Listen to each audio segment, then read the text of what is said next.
Sore teman-teman, aku dapat isyarahnya tentang yang akan terjadi dan aku bersyukur bahwa aku selalu diberkati Tuhan, selalu diberi hidayah, selalu dalam lindungannya. Karena apa? Karena tanpa Tuhan, tanpa Allah, saya bukan siapa-siapa. Saya nggak bakalan kuat menghadapi ujian cobaan di dunia ini. Jadi saya bisa tegar, sekuat dengan kemampuan yang saya miliki ini, itu semua karena berkat dari Tuhan, karena ridho dari Allah. Dan saya bersyukur bahwa perjalanan hidup saya ini bisa menginspirasi ataupun bisa menjadi contoh untuk orang lain. Dan sebagai perempuan yang mengalami namanya dibully, dilecehkan, dizolimi, ataupun dihina, direndahkan, itu nggak cuma saya. Ada banyak perempuan-perempuan lain di dunia ini yang mengalami nasib sama seperti saya. Karena apa? Karena kadang-kadang adat budaya, karena agama. Jadi perempuan itu dibelakangkan, direndahkan daripada laki-laki. Contohnya India. Bagaimana di sana janda-janda itu terkadang diusir dari keluarganya, anaknya, ataupun siapapun. Karena apa? Karena dipikir sebagai pembawa sial ataupun sebagai yang sudah nggak baik. Dan ini adalah adat istiadat yang nggak patut dicontoh. Di Arab, di Afrika, dimanapun banyak perempuan yang nasibnya lebih buruk lagi daripada saya. Dan kenapa saya dilahirkan sebagai perempuan? Karena Allah itu mau saya itu menjadi inspirasi ataupun menjadi contoh untuk orang lain. Aku tuh pengennya membuka mata hati, pikiran, perbuatan kita ini, bahwa kalau kita melakukan yang nggak baik ke orang lain, maka kita akan mendapatkan karma yang nggak baik juga. Dan kalau kita merasakan hal yang seperti itu, diperlakukan seperti itu, kita harus kuat, kita harus yakin bahwa Tuhan akan mengubah nasib kita. Dan aku mau mengubah cara berpikir orang lain, bahwa perempuan itu derajatnya sama kayak laki-laki. Kenapa? Karena Tuhan itu menciptakan laki-laki dan perempuan sama-sama punya kekuatan, sama-sama punya kelebihan, sama-sama juga menyembah Tuhan ataupun Allah. Yang membedakan itu adalah kodrat kita. Karena perempuan bisa melahirkan, mengasihi, cinta kasih, lebih sabar, lebih telaten, lebih tenggang rasa. Sedangkan laki-laki memang tadinya bekerja pakai otak, lebih gampang marah ataupun sebaliknya. Tapi itu nggak mesti. Kadang-kadang ada laki-laki yang berenergi feminim atau lebih sabar, lebih telaten, lebih penyayang. Tapi juga ada perempuan yang berenergi maskulin, yang artinya tegas, pekerja keras, memimpin dan sebagainya. Tapi ketika bertemu dengan jodohnya, mereka akan saling melengkapi, bisa membentuk kesatuan antara yin dan yang, ataupun saling melengkapi. Dan perang Palestina dengan Israel bukan perang agama, tapi lebih ke kekuasaan dan politik dari bangsa Arab sendiri. Dari zaman Nabi Muhammad sampai sekarang mereka itu ya seperti itu. Jadi yang aku ingin, mereka itu merubah cara berpikir mereka. Sampai kapanpun, sampai dunia ini ganti berkali-kali, kalau otak mereka itu cuman rusuh, cuman perang, saling membunuh, saling rebut kekuasaan, lupa bahwa mereka itu satu Arab, satu keturunan. Jadi yang perlu diubah itu adalah pikiran kita, cara perilaku kita, perbuatan kita yang perlu diubah. Perang itu bisa menciptakan perang dunia ketiga, tapi juga mendatangkan bencana yang disebut kiamat. Kiamat itu ya bencana yang dari perbuatan kita.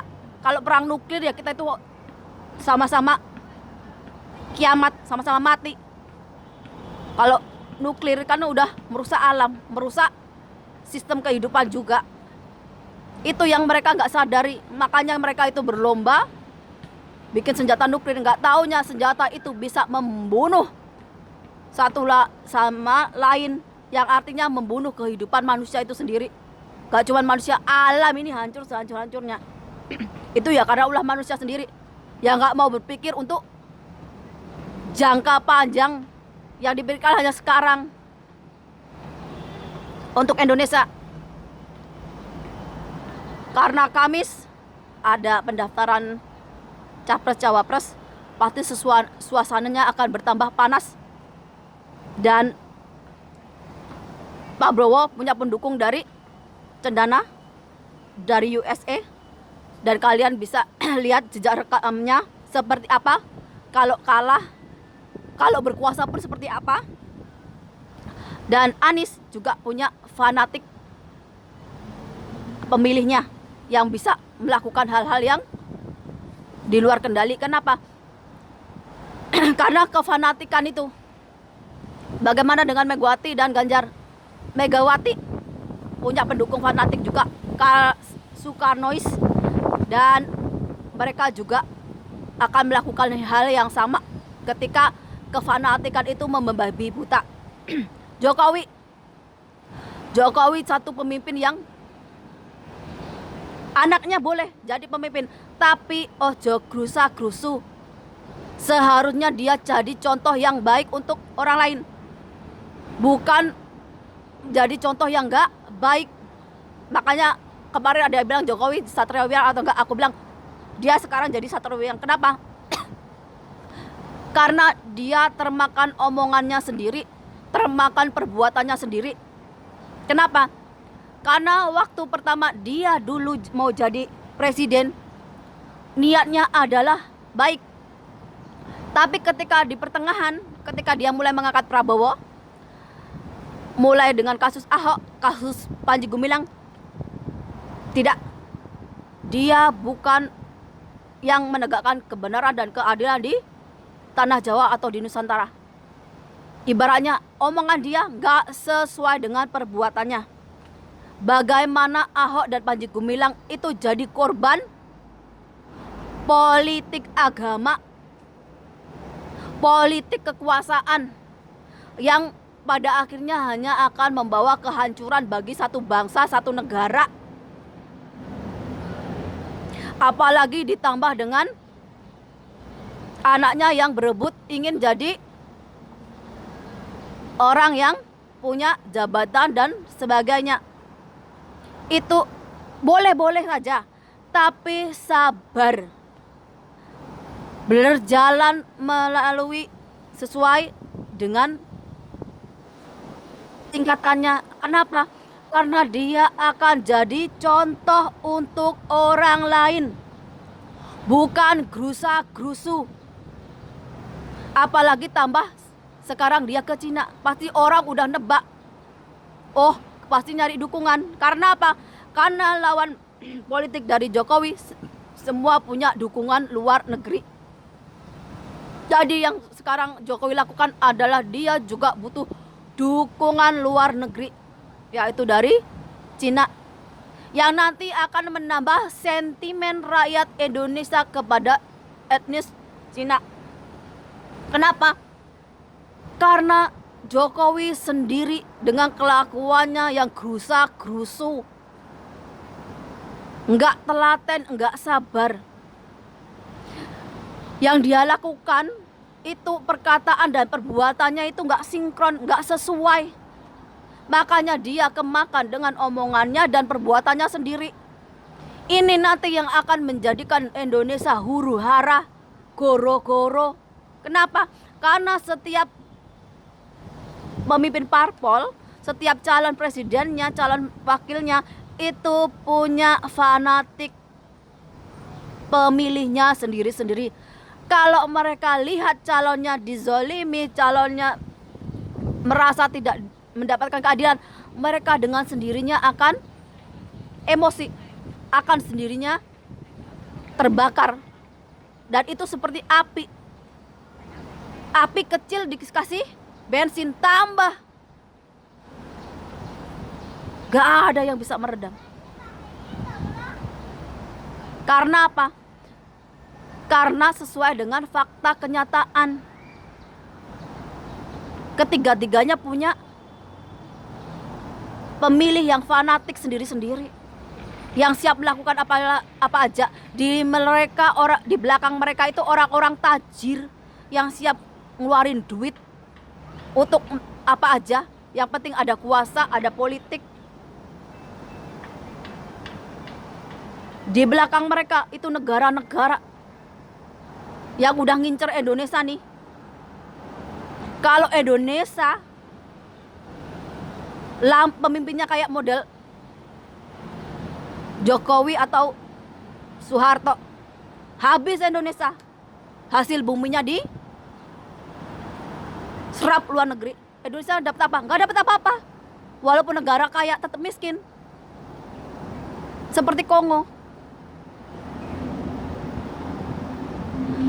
Boleh bermitra dengan bangsa lain, boleh kerjasama dengan negara lain, tapi karena kalian orang Indonesia, orang Jawa, kalian yang megang kekuasaan, kalian yang bikin mereka tunduk, bukan kalian tunduk sama mereka.